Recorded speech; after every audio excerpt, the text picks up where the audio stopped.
నమస్కారం. సినిమాల్లో police operations చూస్తేనే మనకు గూస్ బంప్స్ వస్తాయి కదా. మరి అవే సీన్స్ నిజ జీవితంలో జరిగితే real life under cover operations ఎంత ఉత్కంఠభరితంగా ఉంటాయో తెలిపే ఈ స్పెషల్ విశ్లేషణకు స్వాగతం.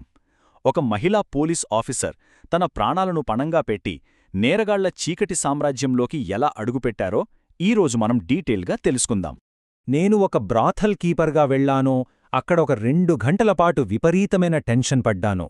ఈ మాటలు ఎవరో కాదు, సీనియర్ ఐపీఎస్ అధికారి మల్కాజిగిరి పోలీస్ కమిషనర్ సుమతిగారు స్వయంగా పంచుకున్నవి. ఫీల్డ్లో ఎన్నోసార్లు తన ప్రాణాలను రిస్క్లో పెట్టిన ఆమె ఫస్ట్ హ్యాండ్ అకౌంటిది. వినడానికి చాలా ఆసక్తికరంగా ఉంది కదూ. అసలేం జరిగిందో చూద్దాం. ఆమె డెడికేషన్ ఏంటో మనం పూర్తిగా అర్థం చేసుకోవాలంటే రీసెంట్గా దిల్సుఖ్ నగర్ బస్టాండ్ ఏరియాలో జరిగిన ఒక మిడ్ నైట్ సీక్రెట్ ఆపరేషన్ గురించి మాట్లాడుకోవాలి. అక్కడ అసాంఘిక కార్యకలాపాలకు చెక్ పెట్టడానికి స్వయంగా కమిషనర్ సుమతి గారు ఒక సాధారణ మహిళలా అర్ధరాత్రి రోడ్డుపైకి వచ్చారు. ఆలోచించండి, ఒక కమిషనర్ స్థాయి ఆఫీసర్ ఇలా నేరుగా ఫీల్డ్లోకి రావడం నిజంగా గ్రేట్ కదా. అక్కడ జరిగిన విషయం వింటే మీరు ఖచ్చితంగా షాకవుతారు. ఆ ఒక్క రాత్రి రోడ్డుపై ఒంటరిగా నిలబడిన ఆమెను దాదాపు 40 మంది పోకిరీలు, అవును 40 మంది క్రాస్ అయ్యి అసభ్యంగా మాట్లాడుతూ వేధింపులకు గురిచేశారు. ఇంకేముంది, వెంటనే పోలీసులు రంగంలోకి దిగి వాళ్ళందర్నీ అదుపులోకి తీసుకున్నారు. తగిన బుద్ధి చెప్పి కౌన్సిలింగ్ కూడా ఇచ్చారు. సమాజంలో మహిళల పరిస్థితి ఎలా ఉందో చెప్పడానికి ఇదొక పెద్ద ఉదాహరణ. సరే, ఇదొక్కటే కాదు, ఇలాంటి సీక్రెట్ ఆపరేషన్స్ ఆమెకు కొత్త ఏమీ కాదు.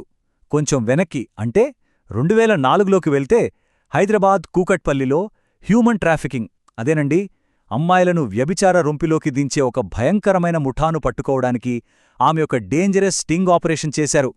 ఆ ఆపరేషన్ డీటెయిల్స్ వింటుంటే నిజంగానే మైండ్ బ్లాక్ అవుతుంది. ఒక్కసారి ఇక్కడ ఆ 2 పాత్రల మధ్య ఉన్న కాంట్రాస్ట్ చూడండి. ఒకవైపేమో ఎంతో యంగ్గా ఉన్న ఒక ఐపీఎస్ ఆఫీసర్ తన సపోర్ట్ కోసం ఒక చిన్న ఆయుధాన్ని మాత్రమే దాచుకున్నారు. మరోవైపు ఆమె వేసుకున్న వేషం చూస్తే 10 మంది అమ్మాయిలను సప్లై చేసే ఒక బ్రోతల్ కీపర్. ఎంతో క్రూరులైన క్రిమినల్స్ మధ్యకు ఇలా మారువేషంలో ఎలాంటి అదనపు రక్షణ లేకుండా వెళ్లడం అసలు మాటల్లో చెప్పలేని సాహసమిది. ఇక ఈ ఆపరేషన్ ఎంత వేగంగా టర్న్ అయిందో ఈ టైమ్లైన్ చూస్తే మనకే అర్థమవుతుంది. 0 minutes చందానగర్ కూకట్పల్లిలో ఆ ట్రాఫికింగ్ ముఠా ఉందని ఇంటెల్ వచ్చింది. సరిగ్గా 30 నిమిషాలకే ఆఫీసర్ నేరుగా వెళ్లి ఆ స్మగ్లర్ల ఆటోలోనే ఎక్కేశారు. కాని 60 నిమిషాలయ్యేసరికి ఊహించని ట్విస్ట్. ఆటోను ఫాలో అవుతున్న 2 బ్యాకప్ సబ్ ఇన్స్పెక్టర్లు ఆ వాహనాన్ని మిస్ అయ్యారు. అంటే ఇక్కడ ఏం జరిగిందో అర్థమవుతోందా? తన బ్యాకప్ టీం నుండి ఆమె పూర్తిగా కటాఫ్ అయిపోయారు. ఆ యంగ్ ఆఫీసర్ను ఒక బ్రోకర్ నేరుగా వాళ్ల చీకటి స్థావరానికి తీసుకెళ్లిపోయాడు.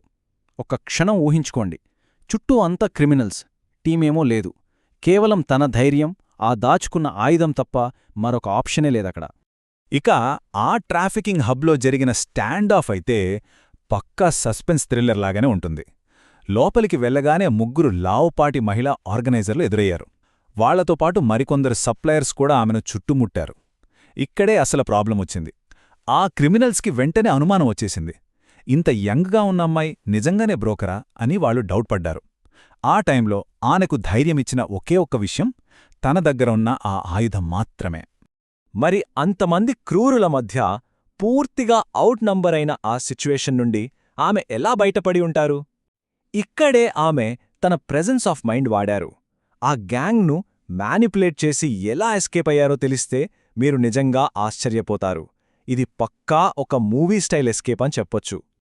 ఆమె వేసిన మాస్టర్ ప్లాన్ ఏంటంటే, ఫస్ట్ వాళ్ల అనుమానాన్ని పోగొట్టడానికి నా దగ్గర 10 మంది అమ్మాయిలున్నారు అని చాలా కాన్ఫిడెంట్గా బ్లఫ్ చేశారు. ఆ తర్వాత వాళ్లు వెంటనే డీల్ మాట్లాడాలని ప్రెజర్ చేసినా, ఇప్పుడు కాదు, ఓ 15 రోజుల తర్వాత నేనే కాంటాక్ట్ అవుతాను అని తెలివిగా వాయిదా వేశారు. వాళ్లకు ఏమాత్రం అనుమానం రాకుండా ఒక మొండి ఆర్గనైజర్గా నటిస్తూ వాళ్లతో పాటే మళ్లీ ఆటో ఎక్కి కూకట్పల్లి వరకొచ్చారు. చూశారా ఎంత బ్రిలియంట్గా సిచ్యువేషన్ని హ్యాండిల్ చేశారో? సరే, కూకట్పల్లికైతే వచ్చారు. కాని అక్కడ పోలీసుల జాడ లేదు. అప్పుడే ఆమె ఇంకొక మాస్టర్ స్ట్రోక్ వేశారు. ఒక్క 2 నిమిషాలు ఫోన్ చేసి వస్తాను అని ఆ గ్యాంగ్ కళ్ళు గప్పి ఒక ఫేక్ ఫోన్ కాల్ మాట్లాడారు. నిజానికి ఆ కాల్ చేసింది తన టీంకే. ఎవరికీ అనుమానం రాకుండా వాళ్లను ఎగ్జాక్ట్ లొకేషన్కు పిలిపించారు. జస్ట్ ఒక చిన్న ఫోన్ కాల్తో మొత్తం సీన్ రివర్స్ అయిపోయింది. ఫైనల్గా ఆ గ్యాంగ్ మొత్తాన్ని పోలీసులు పట్టుకున్నారు. Mission success. కానీ ఇక్కడ మనం గమనించాల్సిన ఒక పాయింట్ ఉంది. ఏమాత్రం తేడా వచ్చినా నన్ను ఎవరూ సేవ్ చేయలేరు, పైగా డిపార్ట్మెంట్ మొత్తం ఇబ్బందుల్లో పడేది అని ఆమె చెప్పారు. ఒక అండర్ కవర్ ఆపరేషన్లో ఆ 2 గంటల పాటు ఆమె ఎంత మెంటల్ టెన్షన్ ఫేస్ చేశారో ఈ మాటలు చెప్తున్నాయి. మనం కేవలం సక్సెస్ చూస్తాం, కానీ దాని వెనకున్న రిస్క్ మామూలుది కాదు. సో కేవలం ఒక క్రిమినల్ గ్యాంగ్ను పట్టుకోవడం అనే థ్రిల్ మాత్రమే కాకుండా, ఈ విశ్లేషణ ద్వారా మనం అర్థం చేసుకోవాల్సిన మరో ముఖ్యమైన యాంగిల్ ఉంది.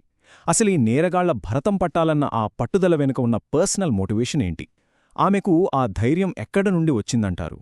కమిషనర్ సుమతి గారి స్టోరీ నుండి మనం తీసుకోవాల్సిన మెయిన్ టేకవేస్ ఇవే. ఆమె కాలేజ్ రోజుల్లో చదువుకునే సమయంలో స్వయంగా ఇలాంటి వేధింపులనే ఫేస్ చేశారు. ఆ చేదు అనుభవాలే ఆమెను ఇంతటి ధైర్యవంతురాలిగా మార్చాయి. ఆడపిల్లలెప్పుడూ ప్రిపేర్డ్గా, ధైర్యంగా ఉండాలని, సెల్ఫ్ ప్రొటెక్షన్ ఎప్పుడూ మన ఫస్ట్ ప్రయారిటీ కావాలని ఆమె బలంగా చెప్తున్నారు. అలాగే పేరెంట్స్ కూడా తమ పిల్లల్లో చిన్నప్పటినుండే ధైర్యాన్ని నూరిపోయాలి. ఇది జస్ట్ ఒక పోలీస్ ఆఫీసర్ సలహా కాదు, ఒక మహిళ పంచుకుంటున్న ఎంపవరింగ్ మెసేజ్. ఇక ఫైనల్గా ఒక కీలకమైన ప్రశ్నతో ఈ విశ్లేషణ ముగిద్దాం. ఇలాంటి అసాధారణమైన ధైర్యంతో ప్రమాదాలను ఎదుర్కొనేలా నేటి యువతను, ముఖ్యంగా మహిళలను మన సమాజం ఇంకా బెటర్గా ఎలా సన్నద్ధం చేయగలదు? ఆలోచించండి. ఈ ప్రశ్న మీకే వదిలేస్తున్నాను. మరో ఆసక్తికరమైన అంశంతో మళ్ళీ కలుద్దాం.